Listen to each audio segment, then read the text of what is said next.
जैसे कि पिछले वीडियो में छत्तीसगढ़ के भूगोल में मैंने बताया था कि पर्वत पहाड़ जो पहाड़ है, पर्वत है, मैदान है, उसके बाद पढ़ लेने के बाद हम खनिज के बारे में पढ़ेंगे और उसके बाद जो नदियों के बारे में। तो यहाँ पर हम खनिज के बारे में पढ़ेंगे। तो मैं आपको एक मैप दिखा रहा हूँ छत्तीसगढ़ का, जो एक मोटा मोटा सा आपको एक नक्शा तैयार करके देता है। तो छत्तीसगढ़ का जो ऊपरी वाला हिस्सा है, ये यहाँ पर गोंडवाना चट्टान के लिए फेमस है। तो आपको जैसा मैंने नक्शा बनाया है वैसे ही नक्शा है इसका करके नहीं मान के चलना है।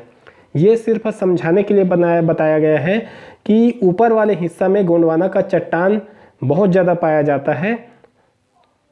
तो जो आपके जो लोकेशन है उसमें दिख जाना चाहिए कि कभी भी गोंडवाना के बारे में यदि बात हो तो छत्तीसगढ़ का ऊपरी हिस्सा नक्शा का आपको दिखना चाहिए।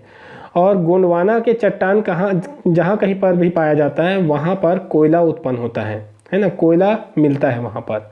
और कोयला किस लिए काम आता है? ऊर्जा उत्पन्न करने के लिए। इसका मतलब है जो विद्युत उत्पादन के लिए, है ना। ऊर्जा कहने का मतलब विद्युत। तो कोयला जहाँ होता है तो आपने पढ़ा होगा कहीं पर भी कहीं खनिज वगैरह मिलता है तो वहीं फैक्ट्री वगैरह लग जाता है। तो जाहिर सी बात है ये ऊपर वाला भाग में आपको कोरबा के इलाका में आपने देखा होगा कि विद्युत का उत्पादन बहुत ज़्यादा होता है। इसका कारण यही है। रायगढ़ है, बिलासपुर है और कोरबा है, ये सब एरिया जो है वो कोयला के लिए फेमस है, इसलिए वहाँ पर विद्युत उत्पादन बहुत ज़्यादा होता है। ठीक है, इस बात को याद रखना। बीच वाला भाग जो छत्तीसगढ़ का मैदान हमने पढ़े थे वहाँ पर कुड़प्पा चट्टान पाया जाता है। सेल जो है कुड़प्पा सेल पाया जाता है। ठीक है, और कुड़प्पा जहाँ पर सेल रहता है उससे बनाया जाता है चूना पत्थर, उससे चूना पत्थर प्राप्त होता है ना, और उससे बनाया जाता है सीमेंट। तो आप देखेंगे कि ये बलौदा बाज़ार का इलाका वगैरह है, वहाँ पर आप देखेंगे कि सीमेंट का फैक्ट्री बहुत ज़्यादा है। दुर्ग है, बलौदा बाज़ार, वहाँ पर। तो किस कारण है? इसका कारण ये है कि चूना पत्थर का जो उपयोग है वो सीमेंट में बहुत अधिक होता है और ये जो चूना पत्थर है वो कुड़प्पा सेल समूह से प्राप्त होता है। तो दिमाग में रखना है कि छत्तीसगढ़ के मैदान मतलब छत्तीसगढ़ के मैप का बीच वाला भाग, यहाँ सीमेंट का उत्पादन इसलिए होता है क्योंकि कुड़प्पा सेल समूह चट्टान यहाँ पर पाया जाता है।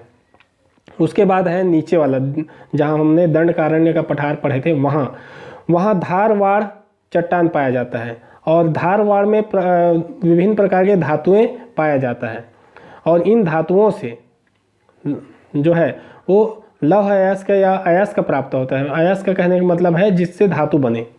ठीक है, तो और भी है कई कई जगह, जैसे ये जो है यहाँ से मान सकते हैं हम, जहाँ पर जो बालोद का इलाका भी इसमें शामिल कर सकते हैं। ठीक है, तो इस प्रकार से ये तीन भाग हमको याद रखना है। ऊपर गोंडवाना है, बीच वाला कुड़प्पा है और नीचे वाला धारवाड़ है। और तीनों का किस लिए महत्व ये भी समझना है। गोंडवाना कोयला के लिए, कुड़प्पा चूना पत्थर के लिए और धारवाड़ अयस्क के लिए, धातु के लिए। उसके बाद चट्टान के बाद हम मिट्टी को भी देख लेते हैं, क्योंकि मिट्टी भी चट्टान से ही बनता है। आपने पढ़ा होगा चट्टान जब हवा पानी या तापमान और विभिन्न प्रकार के वायुमंडल के जो प्रभाव है उससे टूट टूट कर वो जो चट्टान है वो मिट्टी के रूप में बन जाता है।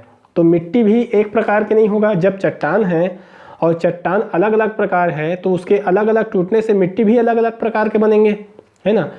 तो यहाँ पर हमको देखना है कि किन किन प्रकार के मिट्टी हमारे छत्तीसगढ़ में पाया जाता है। तो देखिए मैंने अलग से नक्शा बना दिया है। एक प्रकार ये है, ये है, ये है, इस प्रकार से। तो कौन कौन सा है उसको एक एक करके देख लेते हैं।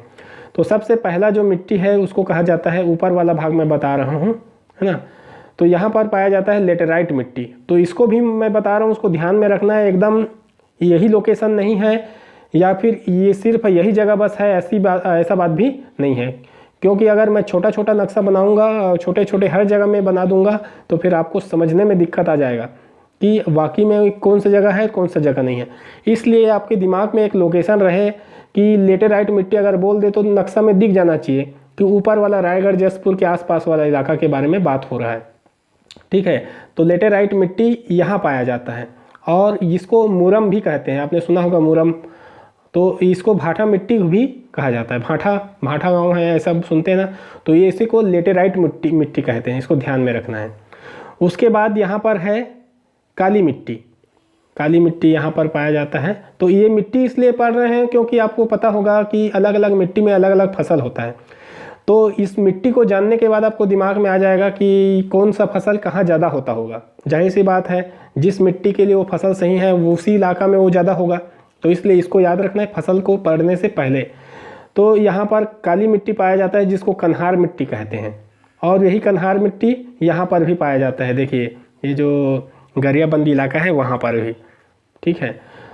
उसके बाद कन्हार मिट्टी के बाद काली मिट्टी को कन्हार कहते हैं, और ये बीच वाला इलाका जिसमें लाल पीली मिट्टी पाया जाता है उसको मटासी कहते हैं, ठीक है। और एक भी बात याद रखना है कि छत्तीसगढ़ में सबसे ज़्यादा मिट्टी लाल पीली मिट्टी पाया जाता है या मटासी मिट्टी पाया जाता है। यहाँ पर मैंने लिखा भी है कि सर्वाधिक यही मिट्टी मिलता है।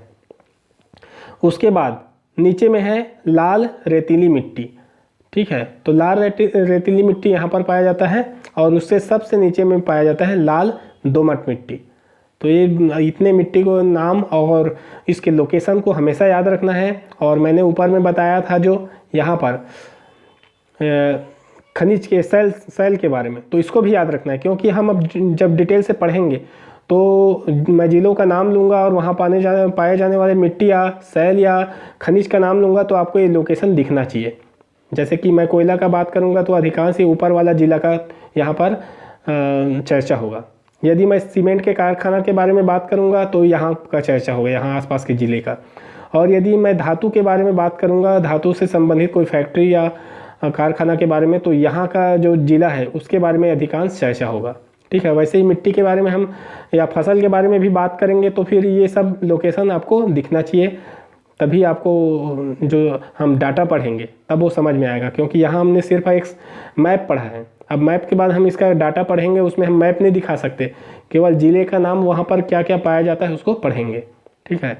तो चलिए अभी तो इसके आगे हम ज़िलेवार खनिजों के बारे में पढ़ते हैं कि कौन कौन सा ज़िला किस खनिज के लिए फेमस है और कितना पाया जाता है ना। तो आप यदि चैनल को सब्सक्राइब नहीं किए हैं तो सब्सक्राइब करिए और लाइक करिए यदि आपको अच्छा लगता है, और कोई भी कन्फ्यूजन है तो आप कमेंट कर सकते हैं।